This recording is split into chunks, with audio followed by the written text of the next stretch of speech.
Uncle Howdy and them. The Wyatt Sicks, spelled Sicks, but with the six. Mm-hmm.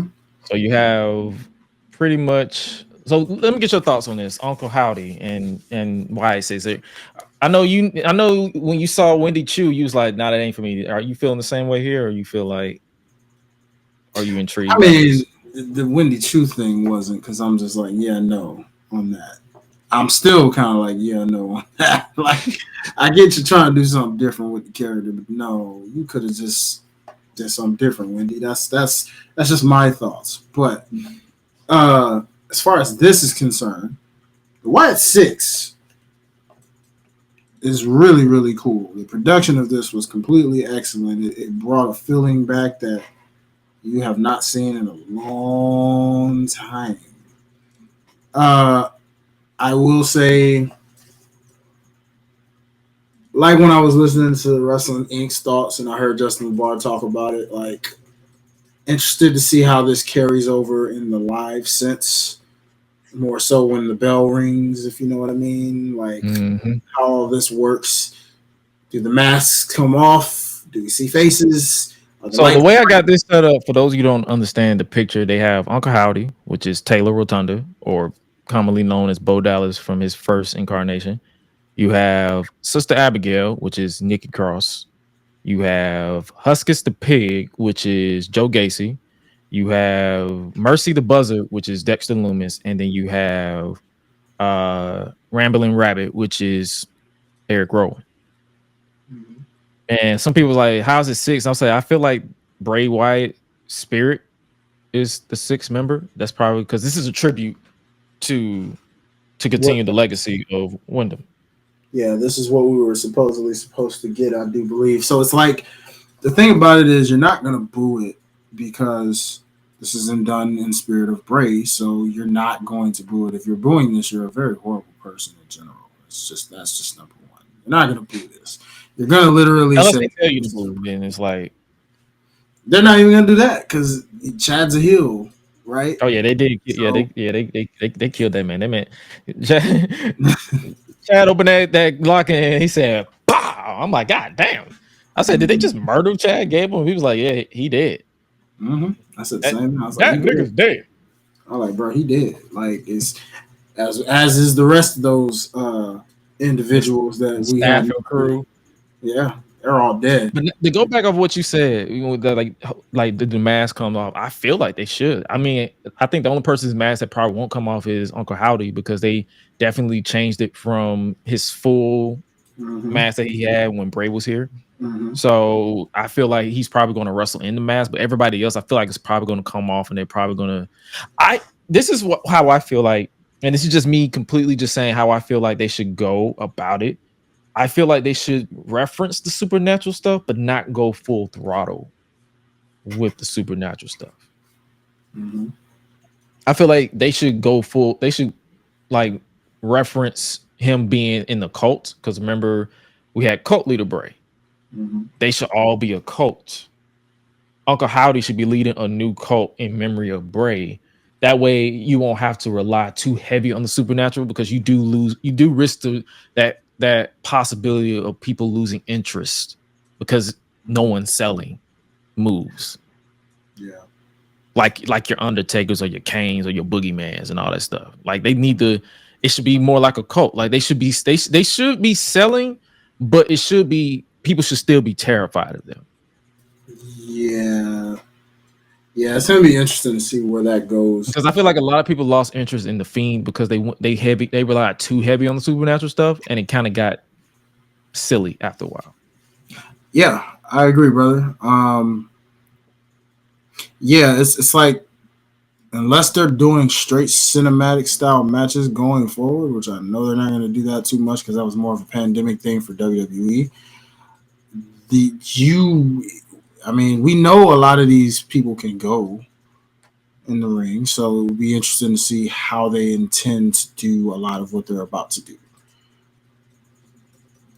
Yeah, so that's what I'm saying. Like they should make it the early incarnation of the Wyatt family. Like have Bo, because I'm pretty sure Taylor knows how to. I'm gonna stop calling him Bo because Taylor, Uncle Howdy, I'm pretty sure he knows how to cut a promo. They can literally have him build into like he's feeding off of, instead of the spirit of Sister Abigail, he's feeding off the spirit of Brother Bray. And Brother Bray is telling me that you all should have listened to me. You all should have this, that, and the third, and then like make it a full, like he's feeding off of that spirit. And we go from there. Like that's just my own thing. Like I feel like a lot of people try to dismiss it based off of previous booking. It's like they just debuted, we just saw them. All you can do is just like, yo, go full throttle with this, honor Bray. And I'm not going to give attention to this person who pretty much tried to say WWE is pretty much not honoring Bray by doing this. If his family is involved in this and they're tweeting about it, missing him, I'm pretty sure they're cool with it. Like, pretty much. Y'all be out here trying to get with this fake outrage over the letters of doing it. Like someone tried to compare it to the AEW with the Owen Hart stuff. They're honoring him too, because the family is involved. If the family is cool with it, who are you to say that they shouldn't be doing this? Yeah. Get off your high horse. You're just a wrestling fan. Stay there. And handle this differently than, because this mistake was made when it came to Brody and the Dark Order. Mm-hmm. And I mean, it was completely mistaken, because the Dark Order should have been way bigger than what it was after the unfortunate passing of Brody. But they dropped that ball somehow, and it just turned them into basically nothingness. Does it even still exist? Yes, actually. I think it does. Somewhere in the deep depths of Rampage, I think. Yeah. My point exactly. You see what I'm saying? Like, the fact that we're even asking that, it should have been way different. So you don't want to do the same mistake that they did with that, with this. But the difference is, no one in the Dark Order. They're on ROH. Oh, well, yeah, there we go. See? Point blank. That's even worse. So, okay, with the exception of -10, right? No one was negative one. -1. No one was in direct relation to Brody, with the exception of -1, who's obviously getting older. So, and a child still technically. So time will tell with that. But here you have someone who's in direct relation to Bray. So if anyone knows how to, who's directly involved with the creative process, if anyone knows how to carry this the right way, it's him. It's definitely him. So I just want to see, interestingly enough, how this translates into in-ring. I want to see some of the feuds, because you don't have we got Joe Gacy. He can run them ropes. Nikki Cross, when given the opportunity, she can run them ropes. I feel like Rowan and Dexter Lumis could be the tag team if they want to spread it across the divisions. And Bo is the de facto leader. And if they do want to put a physical 6-person, do you see Braun Strowman or Alexa Bliss involved? Well, Braun's an interesting factor here because of the fact that when you talk about feuds, somehow, some way, eventually, that path is going to get crossed. Alexa, TBD. We'll see. People sleep on Nikki Cross. Well, when she was saddled with Nikki ASH, a lot of people dismissed her. So yeah, and they tried to bring the crazy version back, and it didn't really work the same because of the mess that ASH had. Yeah. Right? So this is a perfect reset, like a real reset. I saw in the comments they say they don't think it's Sister Abigail per se, but I'm going based off of the characters they showed me. If it ain't Sister Abigail, she's something in reference to that. So we'll see if they do give them promo work to kind of talk. And do you feel like this should be exclusive to Raw, or do you think they should just not have a contract? I don't think they're gonna have a contract because they were showing these QR codes on SmackDown too. So you feel like they're gonna show up on SmackDown too? Yeah, we're talking supernatural characters here, so rules won't necessarily apply to them.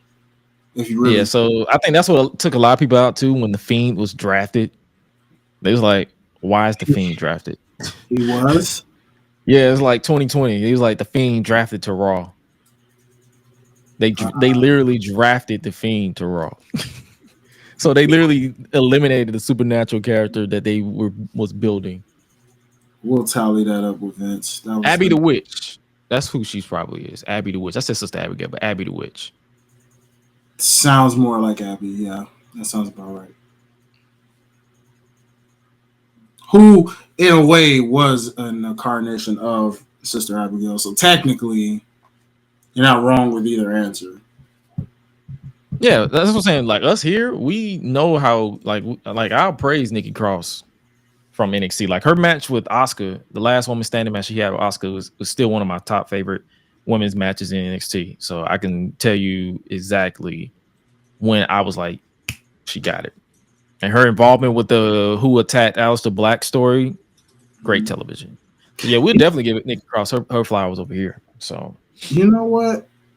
From a spooky standpoint, though, for my TNA people out there, I kind of wouldn't mind a crossover with Rosemary and Nikki Cross down the line somewhere, somehow.